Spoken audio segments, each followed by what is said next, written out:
Dieu va visiter son Église. Le Seigneur Jésus-Christ va visiter son Église. Il va faire grâce à nous, l'Église de la fin. Le Seigneur va nous bénir. Dans son amour immense, il tient à ses promesses. Il tient à ses promesses. Et il y aura un grand réveil. Ça, ce n'est pas pour agiter les personnes. Comme vous voyez des gens s'agiter dans les assemblées chrétiennes, dans les communautés. Oh, il y aura le réveil, les gens s'agitent. Et puis, quand ils se retournent, ils font du n'importe quoi. Ils vivent comme ils vivaient. Ils se comportent comme ils se comportaient avant. Vraiment, c'est-à-dire que les gens exultent de joie quand on leur dit qu'il y aura le réveil. Comme si il y aura seulement le réveil et basta. Et c'est terminé. Non, ce n'est pas comme ça. Ce n'est pas ça. Vous voyez, quand le Seigneur est parti, Jésus pouvait laisser le Saint-Esprit, là, en montant, il envoie le Saint-Esprit. Mais le Seigneur a mis l'Église, il a mis les chrétiens dans une situation d'attente. Jésus n'a pas dit que attendez, le Saint-Esprit va venir dans 5 jours, dans 3 jours, dans 2 jours, dans 10 jours. Le Saint-Esprit est descendu sur l'Église 10 jours après la montée du Seigneur au ciel. Mais Jésus n'avait pas donné une date. Il a dit que attendez jusqu'à ce que la promesse puisse se manifester. Il n'a pas dit que attendez jusqu'à... Bon, nous sommes dimanche, donc mercredi de la semaine prochaine. Non, il n'a pas dit ça. Attendez samedi prochain. Attendez, non, il n'a pas dit ça. Il a dit attendez, c'est tout. Jésus-Christ a demandé d'attendre. C'est tout ce qu'il a demandé de faire. Attendre. Et donc, ils étaient tous ensemble réunis et ils priaient. Ils priaient en attendant. Le Seigneur va visiter, va faire grâce, parce que vraiment les enfants de Dieu sont en train de crier au Seigneur pour que le Seigneur bénisse son Église, pour que le Seigneur fasse grâce à son Église, pour que le Seigneur visite son Église. Et beaucoup de serviteurs de Dieu, beaucoup d'enfants de Dieu ont vu par avance cette grâce qui va descendre sur son Église. Cette grâce qui va descendre sur son Église. J'avais partagé avec vous une vision que j'ai eue, qui est restée collée dans mon esprit. Une grande persécution qui était tombée à un moment du réveil. Une partie de ça, j'ai vu ça venir, c'est-à-dire, ces derniers temps, j'ai beaucoup parlé de la Chine. Que ce soit en discutant, en échangeant avec les uns et les autres, ou bien, voilà, sur d'autres plateformes, etc. De la Chine. J'avais raconté comment j'ai vu un grand dragon dans le ciel. Parce que c'est pas pour rien que la Chine a pour signe et pour symbole le dragon. Et le même dragon qui est le symbole du malin. J'avais vu un grand dragon dans le ciel couché avec très calme. Une longue queue qui était là. Je suis la queue. J'ai d'abord vu la queue et puis je suivais pour savoir mais c'est quel animal. Et puis, au fur et à mesure, j'ai vu le corps se former. J'ai vu que c'était un dragon couché. Et puis j'ai vu ce dragon qui est quitté du ciel pour tomber, pour frapper la terre. Et quand il a frappé la terre, dans la même période, j'ai vu un réveil. Et j'avais vu des personnes que je connais. Au moment où j'ai eu la vision, si ces personnes étaient dans le monde. Donc, ça, c'était le signe de la manifestation que le Seigneur m'a donné pour annoncer que ça va venir. Et il y aura un réveil. Donc, il y aura que l'Église va être frappé par le malin, le monde. Parce que là, le dragon est quitté du ciel pour frapper la terre. Mais quand il frappe la terre, il ne frappe pas la terre seulement les chrétiens. Vous voyez que là où nous sommes actuellement, si nous vivons, la terre est en train de vivre un moment étrange où vous avez les chrétiens, les musulmans, tout le monde traverse une situation difficile. Ce n'est pas seulement les chrétiens. Quand je parle de la Chine, vous comprenez, vous voyez, ce n'est pas terminé. Vous n'avez encore rien vu avec la Chine, qui est le bras séculier, l'un des bras séculiers du malin. On n'a encore rien vu. Donc, je ferme rapidement la page de la Chine. Et je disais que la persécution ne va pas empêcher qu'il y ait le réveil qui doit venir. Et ce réveil va venir et la persécution va grandir, va augmenter. Vous voyez, quand Jésus-Christ était sur la terre, il y avait la persécution. Mais même quand Jésus-Christ est parti et que le Saint-Esprit est venu, la persécution a continué. Sinon, elle est devenue encore plus grande. Dans les évangiles, on parle un peu de ce que l'Église primitive a subi. Mais vous n'imaginez même pas un seul instant. C'est-à-dire qu'on parle juste un peu. Mais nous n'imaginons même pas juste un instant ce qu'ils ont traversé. La prison, les souffrances de toutes sortes. L'apôtre Paul, il dit comment il a été frappé, il a été chicoté, il a été lapidé, laissé pour mort, etc., emprisonné. On connaît comment est mort Étienne. La Bible parle de plusieurs, Jacques, etc. Il y a quelques personnes dont la Bible évoque la façon dont elles sont mortes. Des serviteurs de Dieu, des oins de Dieu.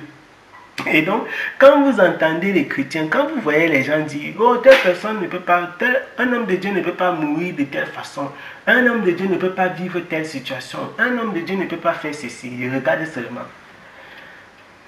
Le Dieu que nous servons, c'est le même Dieu qui était là, que Abraham a marché avec lui. Moïse, David, c'est le même Dieu qui transcende le temps, qui a traversé les générations. Et j'étais en train de dire ceci. Priez un peu plus. Prions un peu plus. Cherchons le Seigneur. Travaillez votre intimité avec le Seigneur. C'est une chose. Travaillez votre intimité avec le Seigneur de façon encore plus intense, de façon encore avec un peu plus de discipline. Et une chose qui sera importante pour l'Église et que je vous demande, je vous implore et je nous implore de mettre cela en prière, c'est l'unité de l'Église en tant que corps. Je ne parle pas de l'Église, je ne parle pas de la religion unique, parce que les gens sont extrêmement percutants lorsqu'il faut travestir les paroles. Je ne parle pas de l'Église, de la religion unique. Je parle de l'unité de l'Église en tant que corps. Le Saint-Esprit vient avec un réveil pour l'Église, une lumière qui va lui de l'Église vers les nations, mais une persécution qui va atteindre l'Église des ténèbres vers la lumière. Et donc, dans cette situation, l'Église doit véritablement se comporter comme un corps. Ce n'est pas le frère Gaël prie pour la sœur telle ou le frère tel parce que simplement le frère il connaît la sœur, il ne s'intéresse qu'à son frère et à sa sœur. Non. L'Église on aura besoin d'une Église forte. C'est pourquoi priez pour l'Église. Ne priez pas seulement pour les frères et les sœurs que vous connaissez. Priez pour l'Église. L'Église, ce n'est pas ceux qui sont enfermés dans un enclos. Je parle de ceux qui constituent le corps du Seigneur, dont le Christ est la tête. Celle dont la parole du Seigneur déclare qu'elle est la colonne et l'appui de la vérité. C'est de ça dont je parle. Il faut prier pour elle. Celle dont la parole déclare qu'elle est la colonne et l'appui de la vérité. Il faut prier pour cette église-là. Il faut prier pour elle. La parole du Seigneur déclare dans le livre de Matthieu, c'est Jésus-Christ qui parle. Dans Matthieu chapitre 24, il dit que quand ce moment-là va venir, le moment de la persécution, dans Matthieu chapitre 24, il parle d'une grande persécution, un grand moment de séduction qui va venir avant la fin, parce que les disciples lui demandent quand est-ce que ces choses vont se produire. La première chose que Jésus fait, c'est d'avertir les hommes. Que l'on ne vous trompe pas, ne vous laissez pas avoir. Il y aura des faux prophètes. Les faux prophètes vont s'élever. Ils vont faire beaucoup de miracles. Mais ce seront des miracles mensongers. Beaucoup de faux prophètes vont s'élever. Et plusieurs vont les suivre. Donc Jésus commence à parler des signes. Mais il fait des mises en garde. Beaucoup sont déjà là. Ils sont là, sur la terre. Jésus continue, il parle de l'état des personnes qui se disaient chrétiens. Il dit qu'ils vont se trahir les uns les autres. Quand il dit qu'ils vont se trahir les uns les autres, les gens qui vont se trahir là, ils viennent d'où? Ils viennent même des communautés chrétiennes. Dans les moments de persécution, il y a des gens qui trahissent leurs frères et leurs sœurs, croyant qu'ils vont sauver ainsi leur vie. Même s'ils le font, ils ne sauvent que l'enveloppe, la chair, le corps.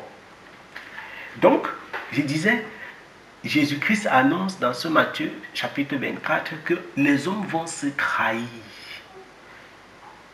La charité va diminuer. L'amour va diminuer. Et il dit qu'il y aura une persécution telle que si seulement c'était possible, même les élus allaient être séduits. Parce que tellement tu vois d'un côté les signes et les prodiges que le malin est en train de produire. D'un côté, tu vois les avantages de le suivre. Au point où à un moment, tu te dis, mais attends, peut-être c'est ici, peut-être je suis en train de me tromper. Non, mais tu n'es pas en train de te tromper. Ce sera donc difficile. Parce que tout ce que nous sommes en train de traverser, ce sont les prémices. Rien n'ira plus dans le sens contraire. Ne vous imaginez pas, ne vous attendez pas à ce que le monde change favorablement. Et ne perdez pas votre temps pour prier pour ça. Quand je dis favorablement, ça veut dire ne pensez pas que nous allons encore vivre un temps sur la terre des vivants ici, où les femmes vont mieux s'habiller, par exemple, comme dans les années 1800, 1700, 1600. Ne pensez pas à ça. Ne perdez pas votre temps dans ça. Ce n'est pas un sujet de prière là. C'est-à-dire, ne vous mettez pas à genoux pour dire, Seigneur, vraiment, change le cœur des femmes. Fais que les femmes s'habillent bien. Fais que les hommes ne violent plus les femmes. Fais que les hommes ne soient plus violents. Ça, ce n'est pas un sujet de prière. Parce que ça n'arrivera pas. Ça ne s'accomplira pas.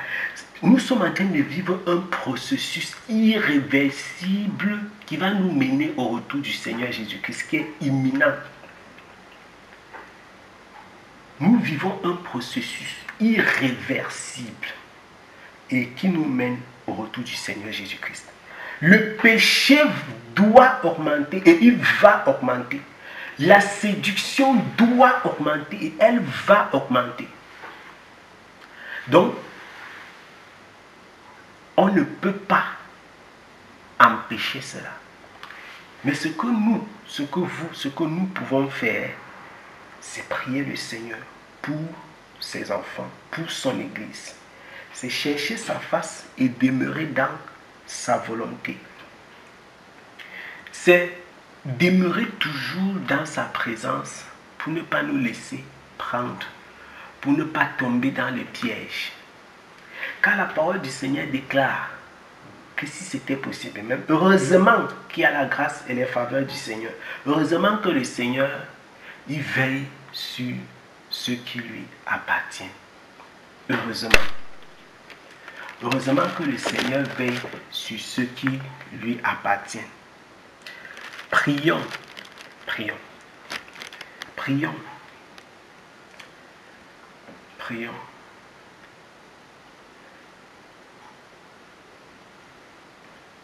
L'Église aura besoin de manifester un véritable amour. Vous voyez? Et je finis ici, là. Dans l'Église primitive, ce n'était pas une seule communauté. D'ailleurs, l'apôtre Paul, il fustige cela au début de sa lettre aux Corinthiens. Il fustige pas le fait que ce ne soit pas une communauté, mais le fait qu'il y ait des divisions. Il fustige le fait que les uns disent « nous sommes de Paul », d'autres encore « nous sommes d'Apollos, nous sommes des Céphas ». L'apôtre Paul fustige cela en disant que mais vous avez été baptisés au nom de Paul. Vous avez été baptisés au nom de qui? Qui est Paul? C'est qui Céphas? C'est qui Apollos? Ce sont des ouvriers, ce sont des personnes, des instruments que Dieu utilise pour vous bâtir. Ce sont des instruments que Dieu utilise. C'est Dieu qui est tout. Quand l'apôtre Paul pose la question de savoir au nom de qui vous avez été baptisé, c'est justement pour insister sur le fait que la personne vers qui il faut se tourner, c'est celui au nom de qui nous avons été baptisés. Et donc, Paul est tenté de dire, mais c'est Christ. D'ailleurs, dernièrement, nous parlions de la pierre angulaire. C'est lui, le rocher. C'est lui, la pierre qu'ont rejeté les bâtisseurs. C'est-à-dire que toute l'Église a le regard fixé sur lui. Et il est donc la tête de l'Église. Il est la tête de l'Église. C'est-à-dire que l'Église doit regarder à lui. Et malgré cette division dont l'apôtre Paul a parlé dans l'Église primitive, et qu'il a fustigé, ils étaient plus unis que nous. Ça, c'est certain. C'est-à-dire que l'Église de ces premiers jours et notre Église d'aujourd'hui, ils avaient plus d'unité que nous. Ils étaient plus proches. L'Église de Jérusalem, elle a été dirigée par les disciples, en majorité par les disciples qui ont marché physiquement avec Jésus. L'apôtre Paul n'a jamais marché physiquement avec Jésus. Il a connu le Seigneur après sa mort. Je veux dire après la mort du Seigneur Jésus-Christ, pas après sa mort, lui Paul. Et quand vous regardez, on voit l'apôtre Paul qui a exhorté les églises à faire des contributions pour l'église de Jérusalem. Donc, et ils ont fait ces contributions. Pourquoi? Parce qu'il y avait de l'amour. Ils priaient les uns pour les autres. Ils s'aidaient les uns les autres. Il y avait de l'amour. Il y avait de l'unité. Ça, il nous faut prier pour ça. Pas pour qu'on dise que nous sommes des catholiques ensemble, nous sommes des évangéliques ensemble, non. Je parle du corps spirituel. Du corps qui n'est pas, que l'on ne peut pas toucher. Parce que le corps de Christ, nous sommes manifestement sur la terre physiquement, mais le corps de Christ, souvenez-vous, le corps de Christ est constitué des vivants qui sont vivants physiquement et des personnes qui sont même déjà décédées. C'est-à-dire que quand Jésus-Christ va venir, il ne va pas venir chercher seulement les vivants. Il va prendre même les morts qui lui appartiennent. Vous voyez un peu ça? C'est pourquoi l'apôtre Paul déclare dans 1 Corinthiens au chapitre 15 qu'il y a une espérance en ça. Parce que Jésus-Christ, il va venir.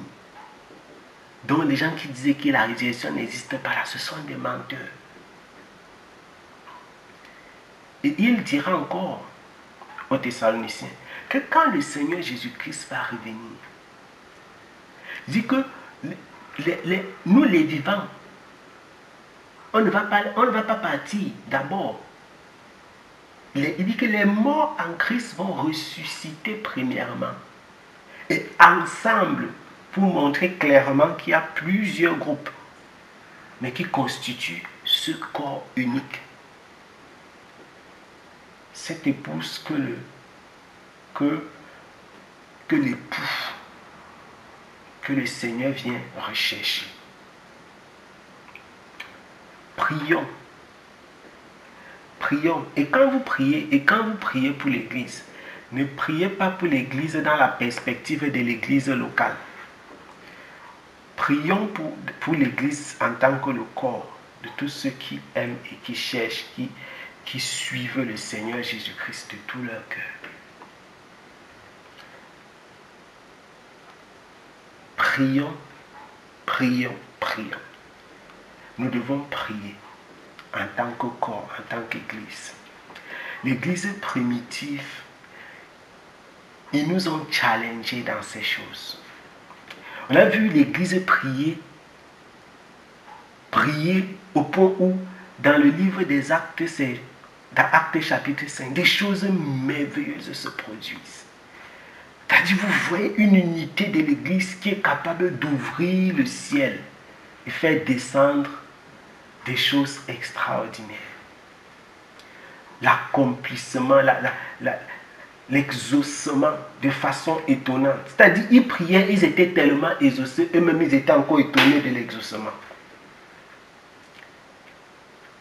Ils priaient. La parole du Seigneur déclare qu'ils étaient là d'un commun accord. C'est très difficile. Mais ça, c'est un sujet de prière pour l'Église.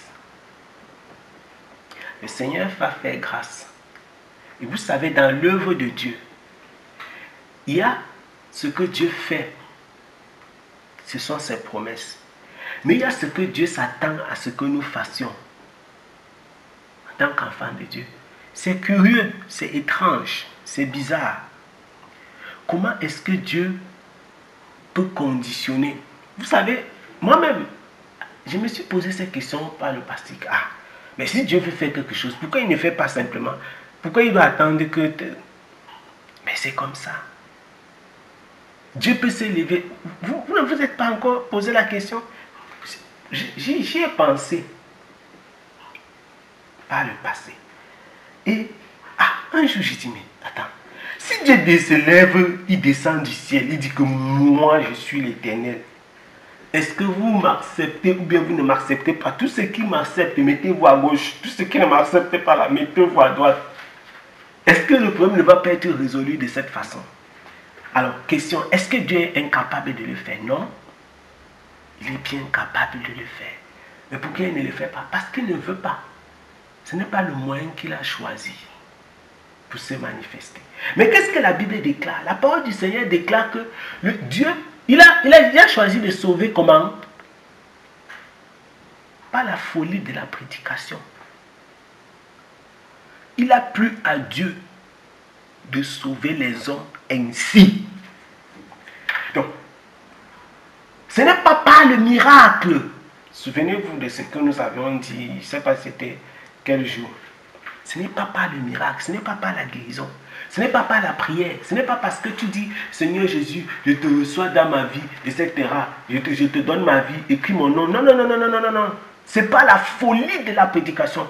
Vous êtes sauvés par les paroles que vous écoutez et que Dieu a destinées à votre cœur.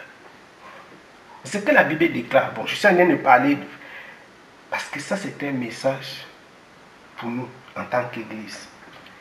Comprenez bien cela. Vous n'êtes pas sauvés par... Non, ce n'est pas les moyens que Dieu a utilisés. Et donc, je disais que Dieu peut faire autrement, mais il ne fait pas. Dieu pouvait décider d'envoyer même 50 Moïse, mais il a choisi seulement un Moïse. Avec un Aaron. Même pour partir sur la terre, même choisir les gens. Il pouvait même choisir quelqu'un qui parle même bien. Quelqu'un qui a même la force comme Samson. Non, il est parti aussi. C'est-à-dire que Samson, lui seul, il pouvait même combattre l'armée d'Égypte là peut-être jusqu'à les gagner. Mais Dieu peut aussi choisir un gars qui dit qu'il ne parlait même pas bien. C'est-à-dire que... Pourquoi? Parce que la Bible déclare qu'il a choisi les choses faibles pour confondre les fortes. Ah, Seigneur. le Dieu que nous servons, il fait les choses de façon incroyablement étonnante.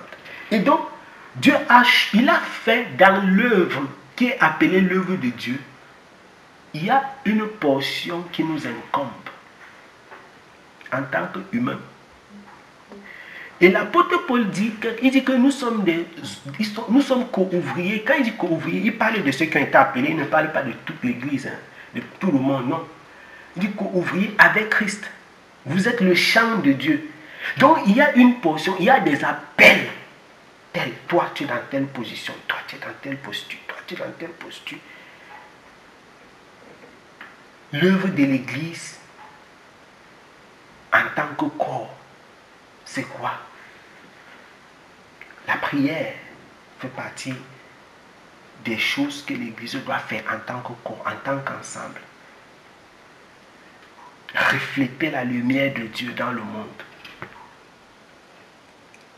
Ça fait partie des choses que l'église doit faire en tant que corps, en tant qu'ensemble.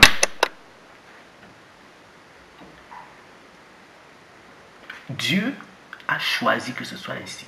Par exemple, quand il faut le réveil, de la façon dont nous prions, les personnes ont les songes, les visions depuis des années. La vision dont je vous ai parlé, c'est un peu un truc qui date de 2 ans ou 3 ans. Et tout ça, quand le Seigneur parle à ses serviteurs de cette façon, vous voyez, on prie. On dit que, on ne sait même pas si ça va arriver. Hein? Mais le Seigneur, il travaille. Il a choisi d'utiliser des serviteurs, d'utiliser ses enfants pour travailler dans sa mission, dans son champ. Comme dans les paraboles que le Seigneur Jésus-Christ a racontées. Il a choisi d'envoyer des personnes dans son champ. C'est Dieu qui a voulu que ce soit ainsi. Dieu a voulu que l'homme participe à son œuvre. Il nous a invités dans son champ. Dieu pouvait faire tout seul, tout. Vous pensez que Dieu n'est pas capable de faire quoi? Jésus a séché un arbre. Les disciples ont été scandalisés, ils ont été étonnés. Donc, quand il y a la sécheresse, il y a des endroits qui sont secs. Ce n'est pas parce que Dieu a destiné ces endroits, ils sont des déserts. Non, il y a des endroits qui sont secs parce que Dieu a décidé de frapper ces endroits de sécheresse pendant une période afin de les punir. Vous connaissez la sécheresse qu'il y a eu au temps de David. 3 années au point où il est parti chercher la face de Dieu. Voilà un exemple. Il y a des choses que le Seigneur permet. Ce qui sont des punitions. Donc je suis en train de dire quoi? Je suis en train de dire que le Seigneur, mais il pouvait encore inverser la situation sans passer par David. Mais il a voulu que David cherche sa face. La prophétie, des exemples sont nombreux. La prophétie que Jérémie a donnée sur les 70 années. Et Dieu va maintenant utiliser Daniel. Donc, il a plu à Dieu d'utiliser l'homme, l'être humain qui est charnel, qui est faible, pour faire des choses extraordinaires. Il a même remis l'évangile par lequel on est sauvé à l'homme. Un homme impur. L'homme est impur. C'est-à-dire que même Ésaïe était étonné. Étonné de cela. Et la Bible déclare que même les anges, ils plongent le regard. Il t'a dit que quand les anges voient la façon dont Dieu a planifié l'œuvre qu'il fait avec les hommes, le salut qu'il accomplit par les mains des hommes faits de chair. Parce que les anges sont des êtres, ils sont plus élevés que nous. Les anges ils sont proches de Dieu. Leur nature, c'est la sienne. Ils ont traversé le temps. À partir du moment où les anges ont été créés par le Seigneur, ils ont subsisté jusqu'à aujourd'hui. Or, nous avons été créés bien après eux. Donc, ils nous ont vus. Ils ont vu les hommes être créés dans la chair. Et ils sont étonnés que, ces gens qu'on a vus, les yéyés, regardez les grandes choses que Dieu fait avec eux.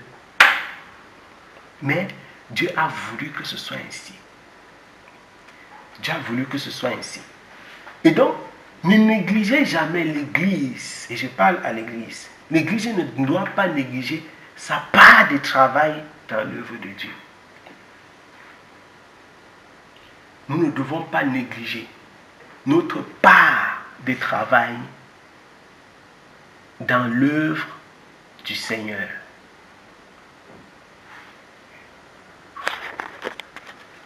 Prions, cherchons le Seigneur, prions les uns pour les autres, prions pour l'Église. Nous en avons besoin maintenant, nous en aurons grandement, mais alors grandement besoin dans l'avenir. Que le Seigneur Jésus-Christ nous aide et qu'il nous garde.